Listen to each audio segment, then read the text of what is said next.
Joining us now from OMV Executive Board Member for Exploration and Production, Jaap Huijskes. Sir, thank you so much for joining us. What are the big challenges really that you're looking at as a company, OMV? You have a very interesting, almost hybrid of a company. You're an NOC, you're an IOC, you're in the private sector, you're in the public sector, in between. Tell us. So one of the big issues we got at the moment is our production in some of the countries where we got unrest. So production security in places like Libya and Yemen is a big concern. Libya alone is about 10% of our production, and when that drops away, clearly people notice. So you've seen it in our quarterly results, and clearly we're working and hoping that that's going to come back as fast as possible. In Yemen, we're actually executing a project, so security-wise, it's a challenging environment. But we've got some 2,000 people actually welding a project together, and again, that's quite challenging. So those are some of the big issues we're dealing with to date. Big milestones before the end of the year. Really try and get production back, and then for early next year we need to get started here in Abu Dhabi. We got early next year an appraisal well together with Wintershall. Wintershall is actually the operator, but we're a very active partner with them in Shuwayat. An appraisal well on the map onshore, followed up in 2015 with a couple of offshore wells, and that should lead to a project later on this decade.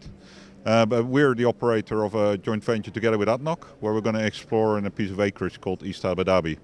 And we're going to start shooting seismic next year, and then hopefully drilling in 2015. And that's something we really look forward to. Together with ADNOC, drilling exploration wells in an area of Abu Dhabi that hasn't been explored for a long, long time. And indeed, congratulations on that. It's a great achievement getting that project on board.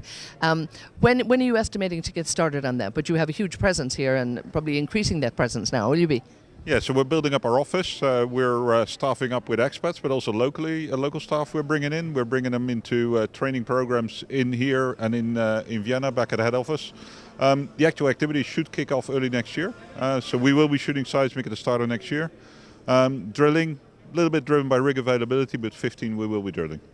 Tell us, how important is it for you to be here at Adipec 2013? That's great. You can meet so many people here in 1 or 2 days that otherwise you would spend months traveling around the world to meet up with. So in that sense, it's terrific. And of course, ADNOC is one of our key partners in both projects that we execute here, obviously, the NOC and we're the IOC. So that partnership is important to us, and therefore meeting with ADNOC is important. And again, doing a lot of meetings in 1 or 2 days with ADNOC is efficient. Otherwise, you'd have to fly in and out. So it's great to meet them all. Super. Thank you so much.